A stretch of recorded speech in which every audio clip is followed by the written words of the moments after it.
Deja Burton, I, Deja Burton, do solemnly swear that I will faithfully execute the laws of the United States of America that I will faithfully execute the laws of the United States of America and of the District of Columbia, and of the District of Columbia, and will, to the best of my ability,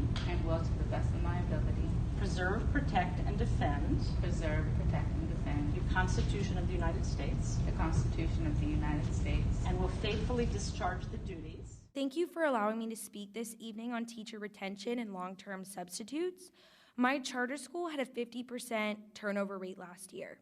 Losing teachers and having long-term substitutes has negatively impacted my education as well as my classmates. Retaining qualified, talented teachers needs to be a priority for DCPS and DCPCS. Skillful teachers that stay educating the same students at the same schools helps create a positive, beneficial learning experience for students. Keeping the same support systems for students encourages the completion of coursework and coming to class. Losing teachers also harms high school students in the college application process. Because of low teacher retention,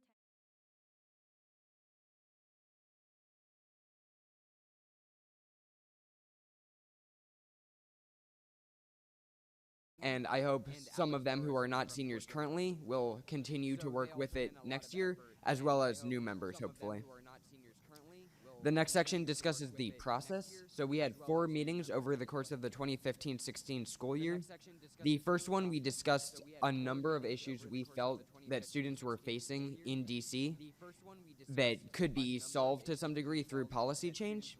We ultimately settled on teacher accountability as the most prevalent one, and chose to spend the rest of the year focused on what we can do to solve that issue. The second meeting went further into depth on that chosen topic. People brought in testimonies from their peers and their classmates, as well as scholarly articles that discussed teacher accountability and proposed solutions. The third meeting involved the members bringing in ideas for specific policy change that could improve teacher accountability, provide new mechanisms for holding teachers accountable to the students. And finally, the fourth meeting involved discussing the written report that we have here today, what needed to be included in it, what format it should take, and who it should be sent out to.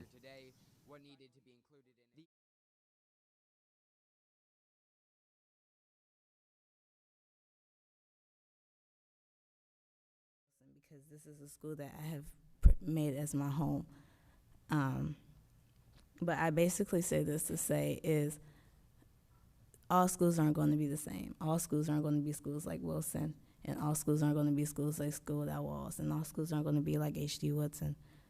But maybe, just maybe, we can hopefully have some similarity throughout all those schools so that we're all getting 1,300s on our SAT, so that we're all having equal opportunities, that we're all having something to help us through. Because quite frankly, I was able to go to Syracuse University this past summer, and I did a summer college, and when I tell you, I almost cried every night because I felt like I wasn't ready, despite how hard I was working the last 2 years.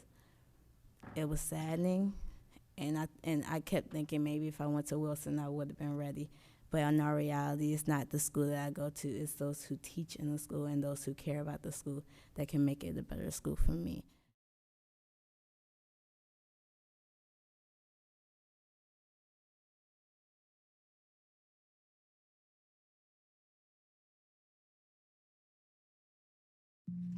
We are recommending the creation of a mentoring program for highly effective workers to help those rated ineffective to improve instead of just removing them from schools.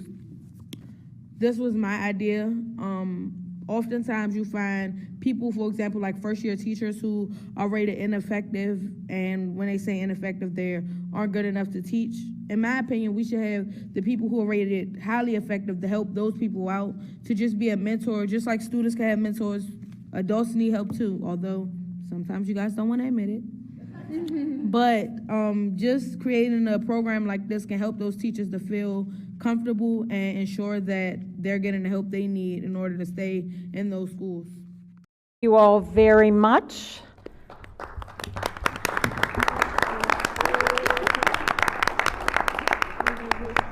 You all have really, really been a terrific, terrific group. Thank you so much. You guys too. Maybe you'll come and mentor our next group. We very much appreciate you being here. For those members of the Student Advisory Committee that are completing their senior year, please know that you take with you the thanks and appreciation of the State Board. For those that are continuing in high school next year, we look forward to seeing you in September for the next Student Advisory Committee.